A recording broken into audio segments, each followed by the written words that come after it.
This is the Pooja and Gurdeep podcast. From 98.1 CHFI Studios in Toronto, Canada.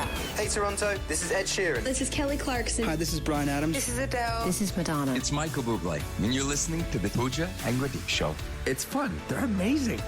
All right, this is going to sound stupid, but I have to tell you about it. You can't start a sentence like that. Well, listen, to me, it was a brilliant epiphany, and a few people I've told have had the same reaction. Okay. But if you have not seen Taylor Swift, the Eras Tour on Disney+, it's going to sound stupid. If you've watched it, this may have happened to you as well, because this happened to me. Okay, I have not watched it. I don't think anything you say is stupid. Well, then I'm ready for the judgment. So let's see what happens. Okay, so as I've told you, I was a Swift enthusiast. I don't want to say I was a full-on Swiftie before this, because I haven't been following her for 18 years. I've probably been following her for about 7 or 8 years since she went pop. Okay. And the whole Miss Americana doc and the lawsuit that she won against that creepy DJ and getting her masters back, like totally respect everything she's done, and then sort of fell into her music after that and went, wow, this is really good.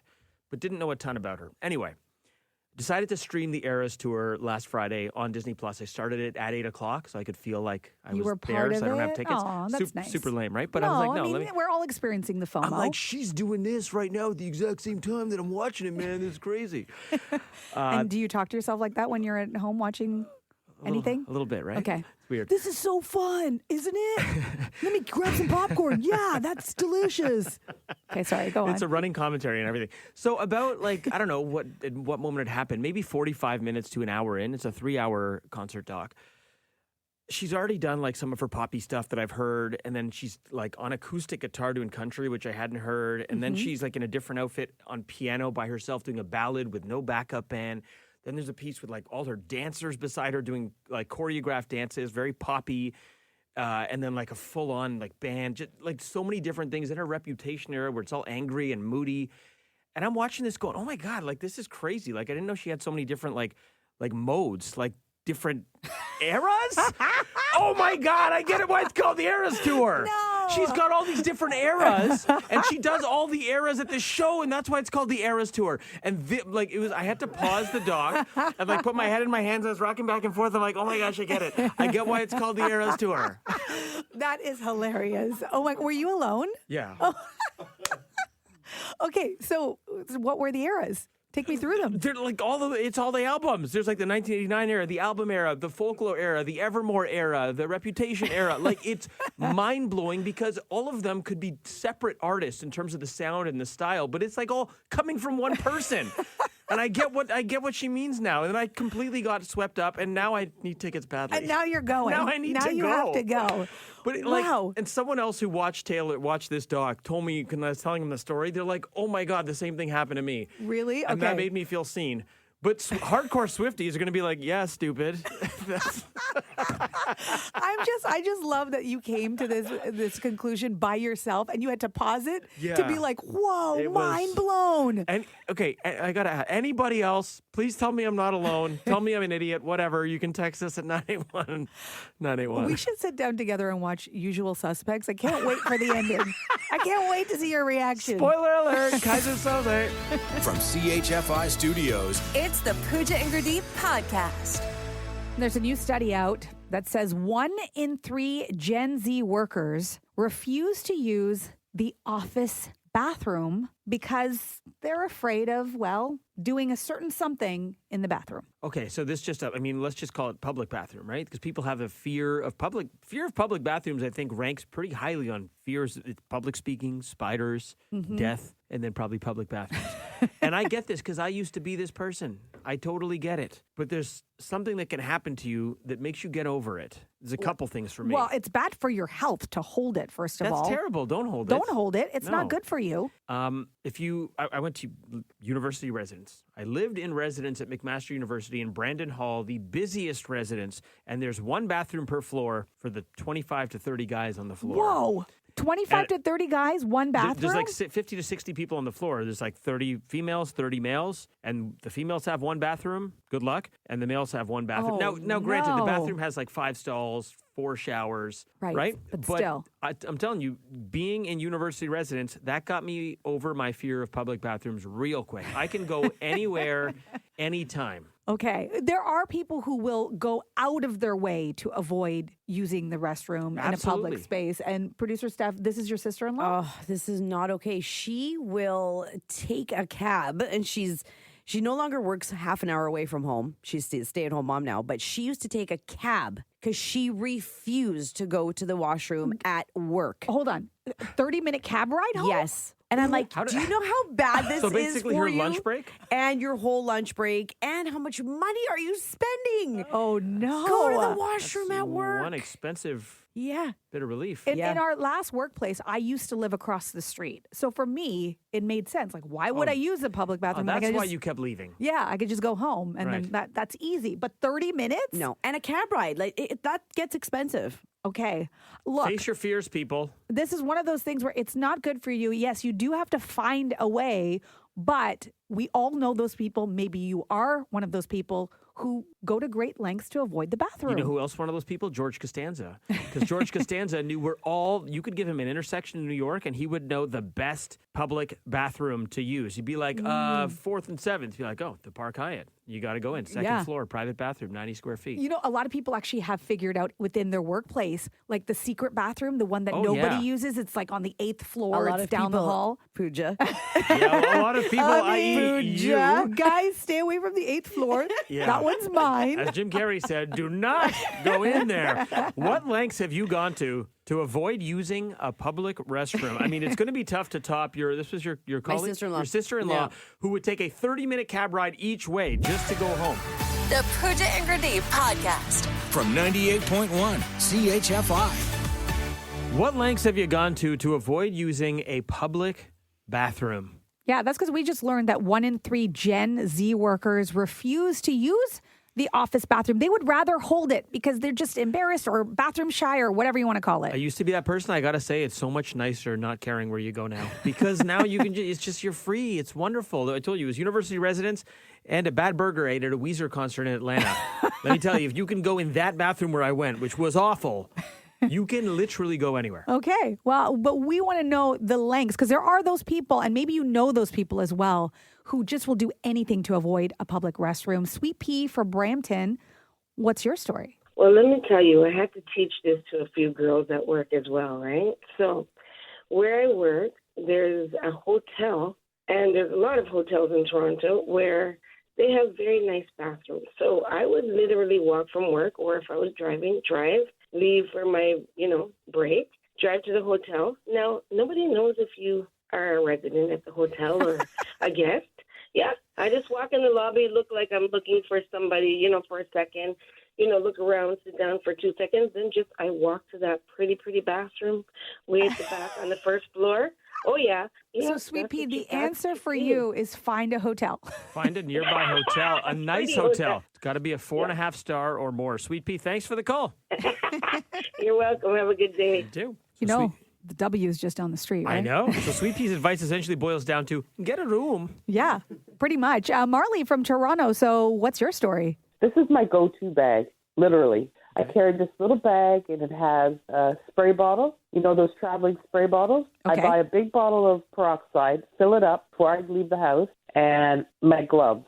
Now, sometimes I may put in paper towel, but definitely I put in little serviette. So when I get in there, I do my cleaning job. When you go someplace, leave it cleaner than when you saw it. Okay. Wow. So I spray it down with That's, peroxide, get my gloves out. Marley, that Wipe is it down. commitment. Yeah. They should be paying you. You should be on staff. Marley, thank you for sharing. Have a great day, guys. Love You your too. show. Thanks a lot. Thank you.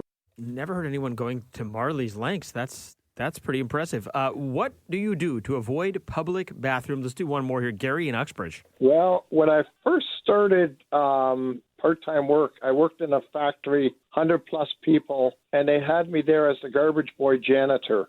So I cleaned up the washrooms as well, and I found out how lots of people treat washrooms. Oh, dear. And I was like, oh my God. But I also found out doing that the boss had his own private bathroom in his office.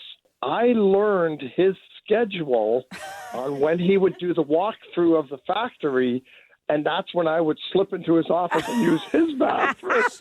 Gary, You aligned your movement schedule with your boss's walk around? Yep. That is impressive. Yep. Yeah. And I did that for 5 years. Did he ever find out? No. But, he always said to me, he says, boy, you keep my bathroom really clean. I said, yep, I do. That is brilliant, and it's making me wonder if I should mosey on up to the executive. Try that not. with your bosses, yeah. Gary, we got to fly. Thanks for the call. Have a great one. Have a good day. Bye-bye. From CHFI Studios, It's the Pooja and Gurdeep podcast. It's Bunt Cake Day, and I have to tell you, I think I went my whole life, 44 years, before I tried bunt. We were lucky enough to have a wonderful listener, Connie, send us bunt cake, and it was the most delicious thing I have ever tasted. It was moist. It was just so tasty and fluffy and not too sugary and just perfect with my coffee. And now I'm like a bunt lover.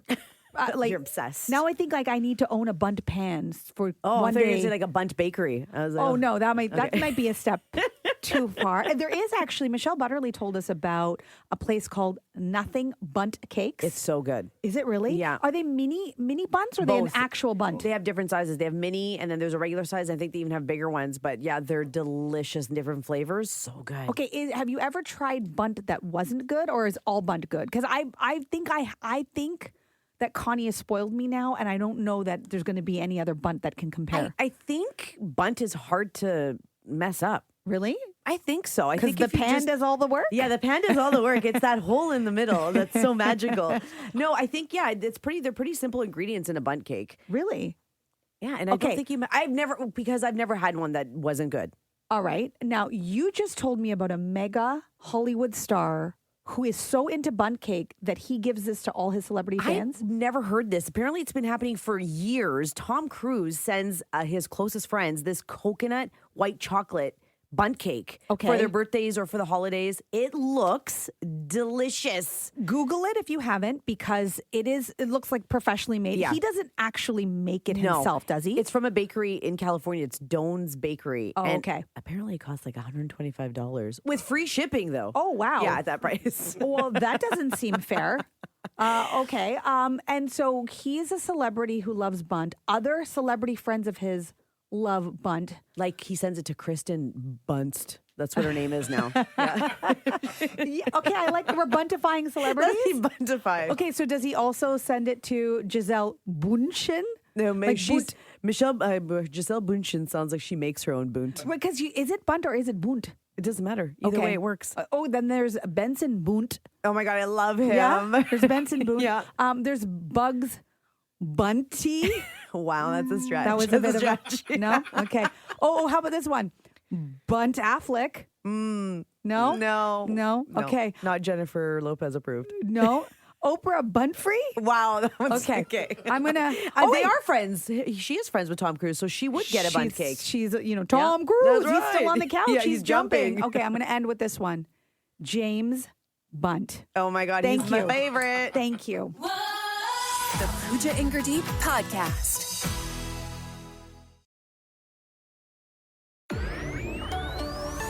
This is the Pooja and Gurdeep podcast. Is it just me, or is your feed on social media and on websites and even the ads that are popping up for you all popping up with Black Friday deals? So many. So many. And it knows exactly what I'm thinking about. It knows what you want to buy. Yeah, it's all like dog stuff and like TVs. I'm looking for both. Yes. And so just so you know, Black Friday is not till November 29th. However, Right. if you go really virtually on any site right now, Black Friday deals have actually begun. I went to walmart.ca. They had a countdown clock. A countdown clock to today when all the sales start. So, okay, Black Friday is based off American Thanksgiving, correct? Yes. It's okay. So that's 2 weeks from now. But the deals in Canada start today, even though our Thanksgiving was like a month ago. Yes. I'm trying to make sense of it all. I know. And it's not just, Black Friday. Then there's Cyber Monday, which is coming up It's the as Monday well. after. So okay. Yes. all And right. then don't forget, like Boxing Day used to be a day. It's all just... Now it's like weeks. It just feels like one big, pardon my French, like incestuous sale. Like it's like a 3-month incestuous, like one thing bleeds into the next, like the lines are blurred. Is it really a deal if it's been on sale for 3 months? Like I don't know. And like, is it actually on sale? Like I know growing up, I remember Boxing Day was a thing. Like we got ready, we went to the mall, we stood in line. You packed your patience. Yes, you knew you were going to get a deal. You knew everything was going to go on sale on Boxing Day. So you knew that. Is it still like that, or do people just buy online? Like, who's lining up, and what are you buying? We've gotten soft. Nobody wants to do the line, so it's become all online, and now instead of a day, it lasts half the year. Yes, that's exactly what it is. But is it even a sale? I don't even know anymore. Yeah, I don't think it is. In my pea brain, the psychology of it doesn't. I don't understand that I could go get a Black Friday deal on Thursday, November 14th, the same as I could on December 26th, or... Yes. It doesn't make sense to me. And does it make more sense to wait? Because there's going to be a lot of deals around Christmas anyway. So, like, do you just wait, or do you get it on the Black Friday deals because they've started? Have you ever gotten, like, a crazy good deal? It doesn't even have to be Black Friday or Boxing Day. What is the best deal you've ever gotten? You won't believe the deal I got story. From CHFI Studios, It's the Pooja and Gurdeep podcast. I don't think I'm the only one who's getting this, but my feed has been inundated with Black Friday deals that are starting now. Black Friday is not until November 29th. Is it, though? It's just one big messy blur. I don't know. I mean, I feel like it used to be Boxing Day. Now it's like the deals start now, 2 weeks before American Thanksgiving, and last until January. It's so true, because then followed after Black Friday is Cyber Monday. Then it's Giving Tuesday, where you actually give back. But then after that... You're Giving Tuesday. You're Giving Tuesday. Yeah. And then it's Wednesday. Then it's pre-Boxing Day sales, then it's Boxing Day sales, then it's post-Boxing Day sales into February. They're weeks, they're months.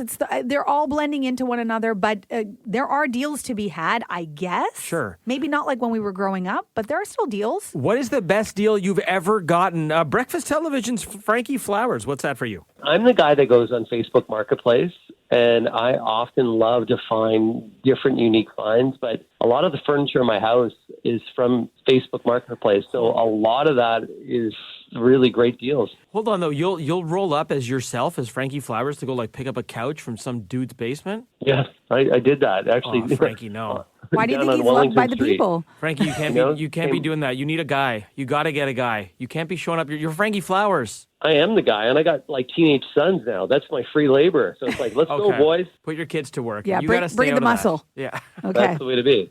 That's the way to be, guys. You should offer to go with him next time. That's not going to help.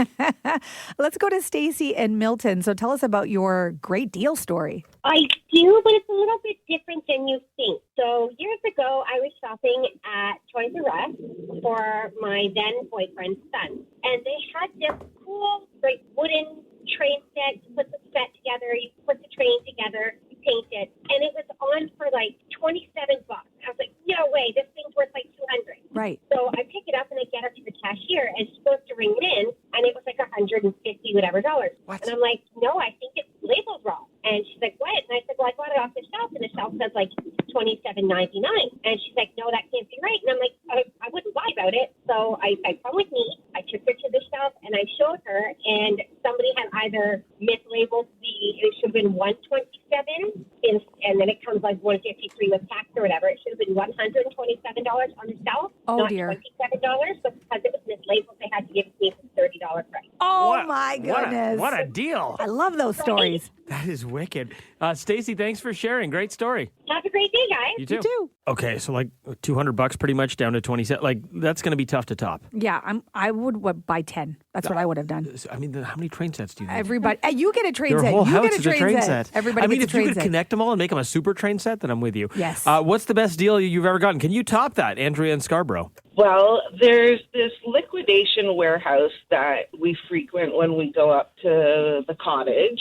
And this one weekend, they were having a huge overstock sale. So they had an area where it was all just full of bins, full of everything. And then we found one of those, really expensive bidets, those $700 bidets for your bathroom. Ooh, now you're speaking my language. Yeah.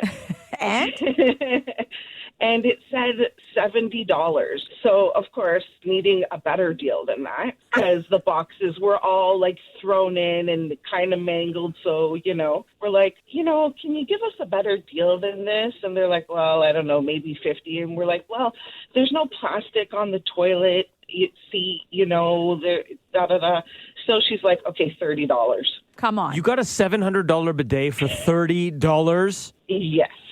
Also, I'm like shocked and impressed at that you asked for a further deal, even though it was $700 marked down to $70. I'm taking Andrea shopping with me. Thank you for sharing, Andrea. Thank you. You guys are great. Oh, appreciate you. The Pooja and Gurdeep podcast. From 98.1 CHFI. I don't understand my car, and I really feel like cars are getting very complicated, or I'm getting dumber. Well, they are smart cars. They're supposed to be. Yeah. I just don't understand how something as simple as putting in gas in my car was so difficult. I had to do it for the first time over the weekend. And I For know the first time? Haven't you had your car for like a year? Yes. My husband's really great. When he sees that it's like running low, he just fills it up for me. He's like really thoughtful like that. But you've never been driving where like you get the thing on the light and you're like, I should go fill up. You're like, nah, I'm just going to leave this for Paul to do at some point. Well, he does it. So I've never been in that situation until this past weekend when I had to do it myself. And then But you filled up gas. You've been driving for like 30 years. So I didn't think it was going to be that hard. And then I get there, and the first thing I do is try to open up, like, the gas tank. Mm-hmm. Should be pretty simple. I was there for a good 5 minutes. Like, I poked it, I elbowed it. You poked it? I was just trying to get it open. Right. There's probably a button, a latch, isn't there? Turns out there's a button. Yeah. Who knew? What? Are most cars a button? This isn't the 80s where you just poke it in. I've never had to use a button before. This was the first time that I had to find a button in the car. Fine, I found it. Oh, dear. And if somebody was watching on a camera, they would be laughing at me. Anyway, I go to pump the gas, and now I just don't know. I have a Toyota Sienna hybrid. Okay, it's a minivan. I just don't know what kind of gas I'm supposed to be putting in it. So I'm like, it will be on the cap. It always says on the cap what you're supposed to do. This cap says, are you ready? Up to E15 gasoline only. And then it says E20 to E85. There's a circle around it and then a slash through it. Like, don't use E20 to E85. That's it. Okay, we're going to post a picture of what your gas cap says. You took a photo of it. We're going to post it up on our social at CHFI on the story. You can tell us if this looks normal to you or what you think, if you know what this means. So immediately I'm like, what's the E? Because this is not octane. This is not the octane number. It's not like 87, 91. It's not one of those. So I'm looking for the E all over the pump. I can't find an E anywhere.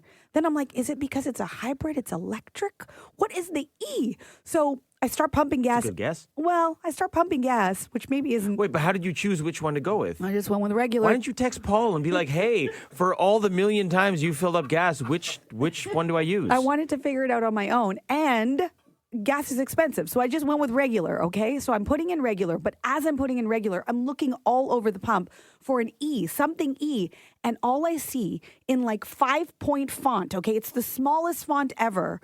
Underneath where the dollar figure is, it says up to 10% ethanol. And I'm ethanol. Like, okay, the E is ethanol? Ethanol. But there's still no corresponding E15, E20. There's none of that going on with the gas. You know, there's also a button on the thing. You can just like buzz the person inside to be like, hey, what does this mean? No, I can't be that person. Yeah, what are you, a dude? You don't ask for help on the road? No. And then I got in my car. I finished pumping the gas, and I was about to hit the push start button, but I thought my car might explode because I don't know what E15 is. Wow. So then I just sat there while there's a lineup forming behind me, and I Googled E15 and found out the E is ethanol. Okay. But I still didn't know if my car was going to blow up. You know what? Maybe let's just let Paul through it. I want to go for it. From CHFI Studios, It's the Pooja and Gurdeep podcast.